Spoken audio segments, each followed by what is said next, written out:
Saudara dan saudari terkasih, Injil kita hari ini diambil dari Injil Lukas bab 16 ayat 1 sampai 8. Yesus berkata kepada murid-muridnya, "Ada seorang kaya yang mempunyai seorang bendahara. Kepadanya disampaikan tuduhan bahwa bendahara itu menghamburkan miliknya. Lalu ia memanggil bendahara itu dan berkata kepadanya, 'Apakah yang kudengar tentang engkau? Berilah pertanggungjawaban atas urusanmu, sebab engkau tidak boleh lagi bekerja sebagai bendahara.' Kata bendahara itu di dalam hatinya, 'Apakah yang harus aku perbuat? Tuanku memecat aku dari jabatanku sebagai bendahara. Mencangkul aku tidak dapat, mengemis aku malu.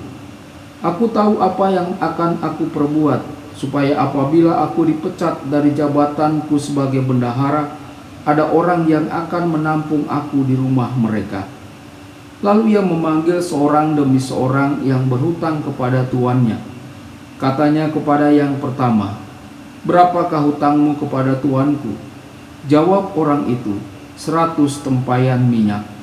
Lalu katanya kepada orang itu, 'Inilah surat hutangmu, duduklah dan buat surat hutang lain sekarang juga 50 tempayan.' Kemudian ia berkata kepada yang kedua, 'Dan berapakah hutangmu?' Jawab orang itu, 100 pikul gandum. Katanya kepada orang itu, 'Inilah surat hutangmu, buatlah surat hutang lain 80 pikul.' Lalu tuan itu memuji bendahara yang tidak jujur itu, karena ia telah bertindak dengan cerdik. Sebab anak-anak dunia ini lebih cerdik terhadap sesamanya daripada anak-anak terang. Berbahagialah orang yang mendengarkan sabda Tuhan dan tekun melaksanakannya. Sabdamu adalah jalan, kebenaran dan hidup kami."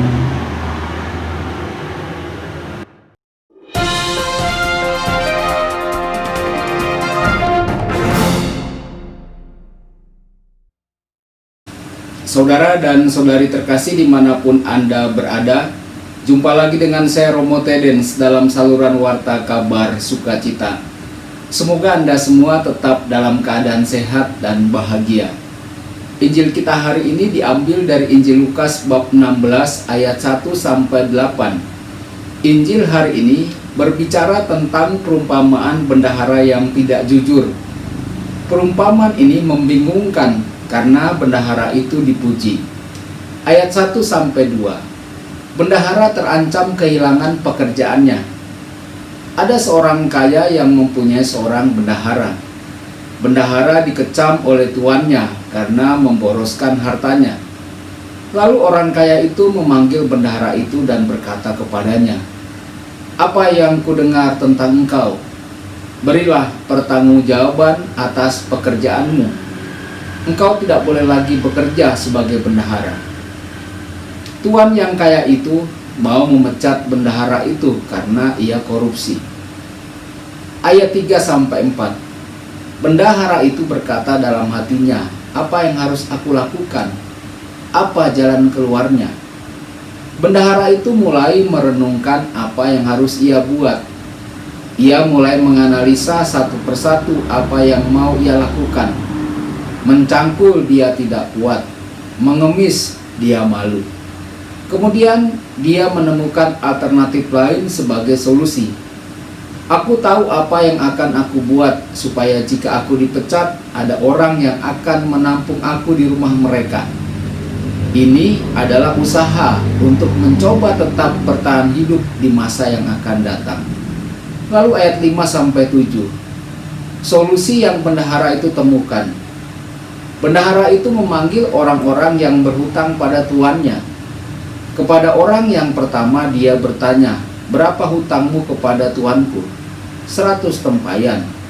Lalu bendahara itu berkata kepada orang itu, "Buatlah surat hutang lain sebesar 50 tempayan.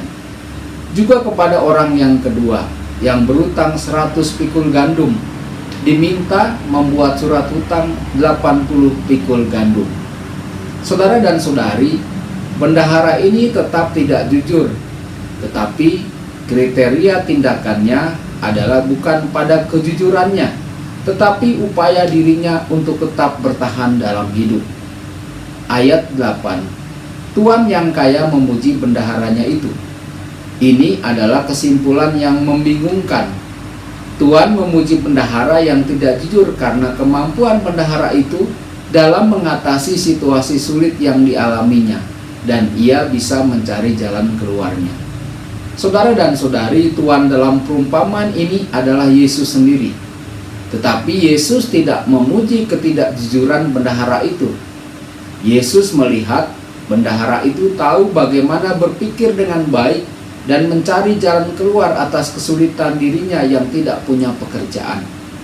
Saudara dan saudari, Yesus mau mengatakan, anak-anak Allah harus pandai mencari cara untuk keluar dari kesulitan yang dihadapi dengan cara Allah, bukan cara dunia. Hendaklah kamu cerdik seperti ular dan tulus seperti merpati. Refleksi pribadi bagi kita, bagaimana kita mencari solusi dalam menghadapi kesulitan yang kita alami? Apakah dengan cara Allah atau cara kita manusia? Tuhan memberkati Anda semua. Sabda Allah adalah kebenaran. Sabda Allah adalah kehidupan. Mari kita mencintainya, mari kita menghayatinya. Ya Tuhan yang ku muliakan,